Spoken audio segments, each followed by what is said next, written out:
Okay, so as usual, I'm tired.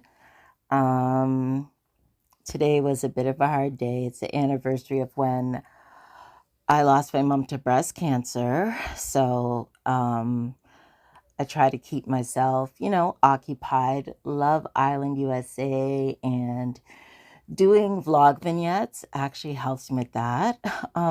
But I listened to Olandria's entire interview and then it got me thinking, okay, because then I listened to Nic and Olandria with this bare minimum thing. And I was like, these are the things that let me know that I'm older because I'm like, is that how we talk about things now? The bare minimum? Like who says that?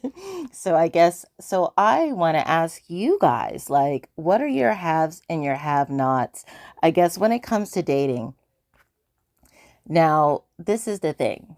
I have this play called She Said He Said that I wrote, and it's about a black couple living in Toronto. And one of the lines I have in the play is I say that so when people ask me why I'm single, I tell them I'm single by location. And the people in the Toronto audience, like, they're dying laughing because they understand it's very different socially here. But when this play happened in Montreal, there was a group of professors and students that came to see my play, and they were from the States and they're from the Carolinas. So they couldn't understand any of the things I was talking about in the play. But so it's very different where I live. I do believe that if I lived in the States, I definitely would have been married, maybe a few times by now. um, and it's not that people don't date because I definitely dated between age 18 and 32. Definitely. I even imported American boyfriends to Nova Scotia when I lived there. And when I moved to Toronto, I was in my early 30s. I moved here because of my career, because I'm in the arts, and so I definitely dated when I first moved here. But then I noticed, like, when you hit 40, like, it's over. It's like it's just so easy to be invisible here. So dating, which I think is so healthy and so awesome and so wonderful. And to me, a date is like you go out, you go home. It's not like a lifelong commitment. And then I wondered, like, am I different? Because I went to a singles event in the States the other year called Checkmates.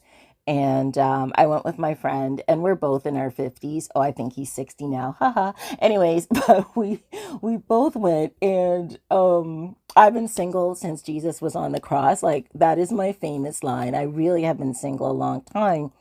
And I'm quite comfortable with it. And I think if I never dated at all, then maybe it would bother me more. And I would love to meet somebody. But I'm always like, but not to my detriment. Like, you know what I mean? And so I know there's dating apps and all these things. And I have a friend who, years ago, like, she dated, like, and I have another friend who's dating, actively looking for her husband. And I'm actively, like, watching Love Island USA. So then I'm like, what are my must-haves? What are your must-haves, subscribers? What are your must-haves? Like, definitely, if I'm on a date or if I'm dating somebody, I definitely am old school. So I do want them to open the car door for me. And I'm very independent, but I really like that stuff. And I'm that way because I dated Americans. And I'm not saying men in Canada don't do that. I'm just saying that is why I'm like that. Like, one of my first boyfriends, I was in my 20s, and he was American, and he would always walk on the outside, the part of the sidewalk, which is like an old chivalry thing. So I guess if a horse came by and splashed up, it would land on the guy and not the woman. So I kind of like some of those things. And I mean, maybe they don't feel very like you're like a womanist, because I do think I'm that. I wouldn't mind. I don't think I'd want somebody to take the chair out for me, because I think the timing of that, and with me being so quirky, that I would miss the seat. So I think I'm good with that. Definitely opening doors. I like that. I'm down with that too, but we can share that. I can also open a door for him. Doesn't have to be all the time. And then first dates, it just seems so complicated now. Like the event I went to, the men we are talking about, they're spending like $100 to $200 on a date. Now, I was in DC for this event, and I'm like, yeah, things are expensive, I guess. If you movies are expensive, if you get a bottle of wine, I really haven't been on a date like that in so long. I know here, quite a few people, I'm not saying all the men in Toronto are like this, but yeah, like some women have been left with the bill. Like that's crazy. Like the guy's like, oh, I got to use the bathroom. So I think my must haves, if the guy actually asks me out on the date, I do expect him to pay, but I will always offer to pay for the tip or donate to the tip. That's me always. Now, it's been a century since I dated, but yeah, I'm like that. And what's another must have? Like, what's a must have that you have?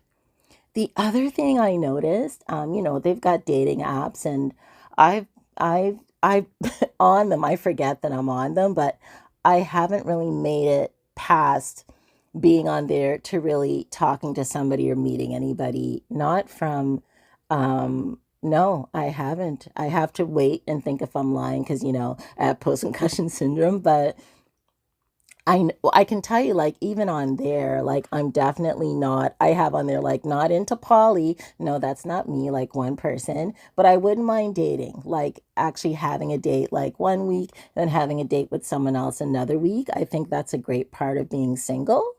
Um, and then what is another must have, I guess? I'm really trying to think. I think if I were getting into a relationship, oh, I know one thing is that I love traveling and I've been traveling solo since I was 18. I love it. It's the best education. I literally can go anywhere. And I've been on my dream trip to Turks and Caicos 3 times, okay?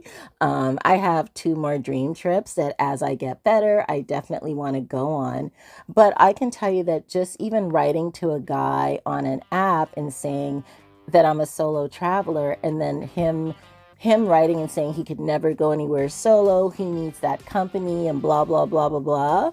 Like I unmatched him because I knew there's no way we could be compatible because he said he couldn't even go to anywhere alone. And I go to the movies alone, I travel alone, I go take myself to dinner. I'm tired of myself. Now I mean, I'm single and so I can do that, but I know there are people who can't do things like that on their own.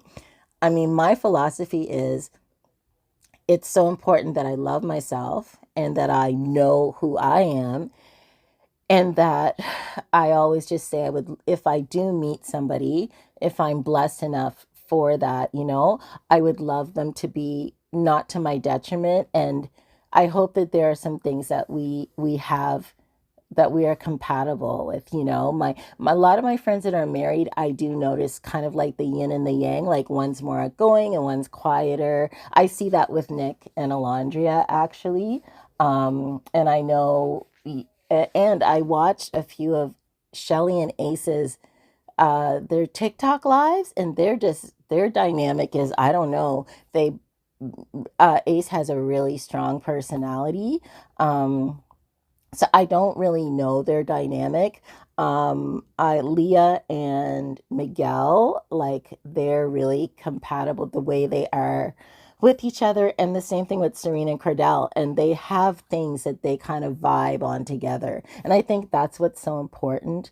I think that yeah, so like with Nic and Alondria, I mean, they seem like they're from two different worlds, but they have a lot of, I think, the way that Nic was brought up. Like I watched his sister talk about that, and the way Alondra was brought up, it seems like it's so different, but they actually have a lot of the same values, and that's really important. And yeah, you couldn't tell with Nic on the show because when I watch a show, y'all know I was like, well, I can't remember the name I had for him, but yeah, like I like him a lot better now, you know? So yeah, what are your must-haves or your haves and your have-nots if you're dating? Please like interact with me in the comments. And that's what's up.